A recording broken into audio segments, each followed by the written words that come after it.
It was definitely not an easy one at all. And yeah, it all started July 2020. So in February I had a miscarriage at 10 weeks. After that, I think I was given, the gynae said I needed 8 weeks for my womb to heal because I had a DNC, so I didn't wait for the miscarriage to complete. I did a DNC, and then I mean, it was hard. That is another story for another day. So I didn't continue taking birth control, so I was off birth control in November, if not, yeah. So I went off birth control in November. I was on the Aver patch, and it seems there's no waiting period. My GP had told me that I wouldn't get pregnant in like 3 months or 6 months, but well, the first month I was off, I got pregnant, and then I found out in January. Then I got a miscarriage, so it was pretty hard. And then that's when I continued not taking birth control, because I mean, my husband and I were ready to have a child. And then after the miscarriage, my periods were like on and off. In June they completely stopped. I checked, I had symptoms of like pregnancy in June, and then I checked, I was not pregnant. I was checking like every month, from March, and it would be negative. I even had decided that I maybe to take fertility pills. I actually bought fertility pills, which I never used, because, like, you know, being disappointed every month is not great. And so yeah, but now when you have irregular periods, you can't even count your ovulation day. It's kind of annoying. So you need like to have a regular period so that you can calculate when you ovulate. Because I used to use the app, but it stressed me. So when I was using the app, I got stressed, and really it didn't work. So I decided to just wing it, not count when to have sex, not count when is my fertility, my highest fertility, because it really stressed both of us out. And when you thought, you know what, this month we did it on the fertile, like, fertile period, and then you get a negative test. But anyways, my period stopped in June, and when I tested, it was negative, so I was not pregnant. And I had symptoms, but I was not pregnant because I knew symptoms from before. So then my period just stopped, and it was regular. So then I had given up. I was like, you know what, I'm having fertility issues, and I just need to get my period back. July didn't come, so I was like, oh, again, the story of my life. So one day, like, I think it was like around end of July, I see some spotting,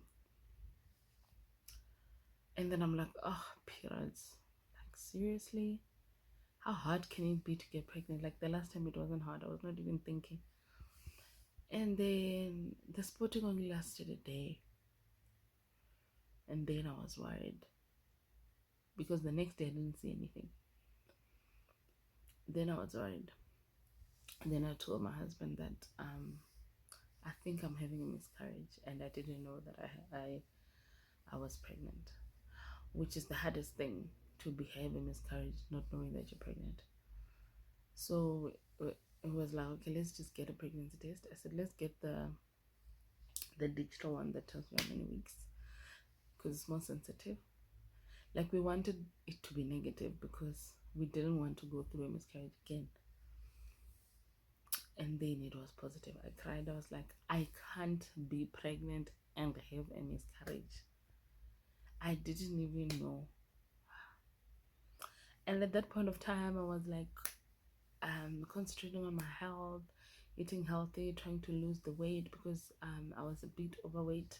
I was like 126 before, and I had done well. I had lost like 16, 18 kgs. I was on a roll. I was exercising every day. So, yeah, that was not good. Then I decided to go to my original guy, yes. And then when I went there, he said, he can't really tell. He can see a sac that yes, I'm pregnant, but he can't tell if I'm having a miscarriage or not. And he doesn't know how early it is. So really nothing he can do. Okay, so you just need to ride it and give it, I think he said give it 2 weeks. And then okay, I came back, and then again I started spotting. The spotting didn't stop. I think it was after 3 days. Spotting didn't stop. Going to the doctor again. Like, he literally didn't do anything. He just was like literally eating my money. He checked and is like, there's nothing that I see. I don't see a miscarriage. I don't see whether it's a viable pregnancy because there's no heartbeat. Okay. I told my mom, I said, I'm going through the most, because we had planned not to tell anyone until like even my mom, because I didn't want everybody to be involved because my family just gets involved. But at that point I was like, I can't do this on my own. I have to tell my mom. So I told her, and then she said, okay, maybe rather go, if it's a miscarriage, rather go to someone who will tell you the reason of your miscarriage, because the last time you didn't even know why you had a miscarriage. So my mom decided rather go to another gynae. So there's this gynae that vendor people use,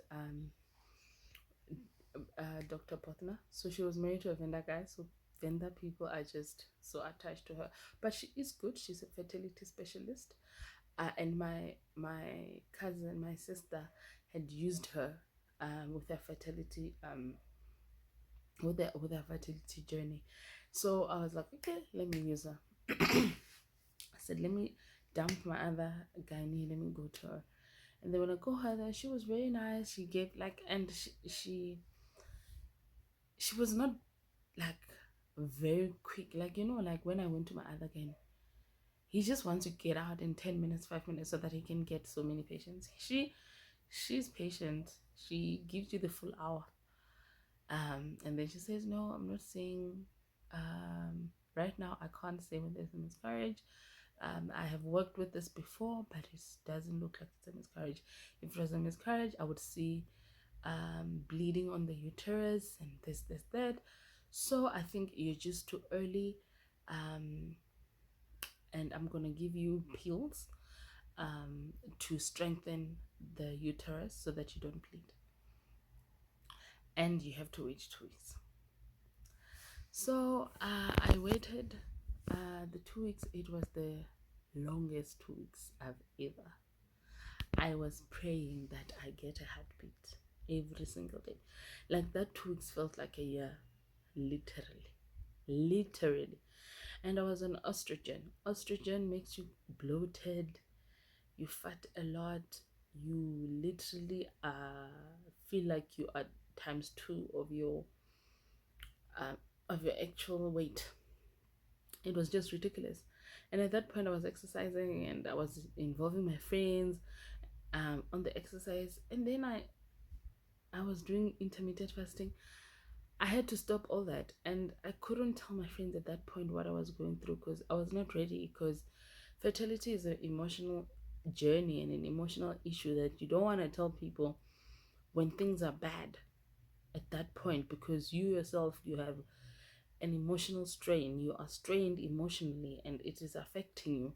So sometimes, let's say for me, if I'm going through something at that point of time, I just want to be able to deal with it alone first before I tell someone that this is what's going on, unless I need help. Um, so I didn't feel like I should tell like my best friend, um, who knows a lot about me. So I didn't even tell her. I had to lie to her, that you know what, I'm on fertility pills and then they make me bloated, so I can't exercise. So those were the lies, and it was sort of not a lie, but it was a lie. And then 2 weeks later, which felt like a year, I went in. Gosh, my heart was racing. I'm sure my heart rate was 200, if it gets to 200. When she placed that, um, so I think I did the. Actually, she didn't do the vaginal one. She did the tummy one, and I was like, "But why is she doing the tummy one? I won't even see anything." When she did the tummy one, oh, she like there was a heartbeat. I was crying, and unfortunately, with Netcare Parkland, so I use Netcare Parkland. They are so strict with COVID, so my husband couldn't go.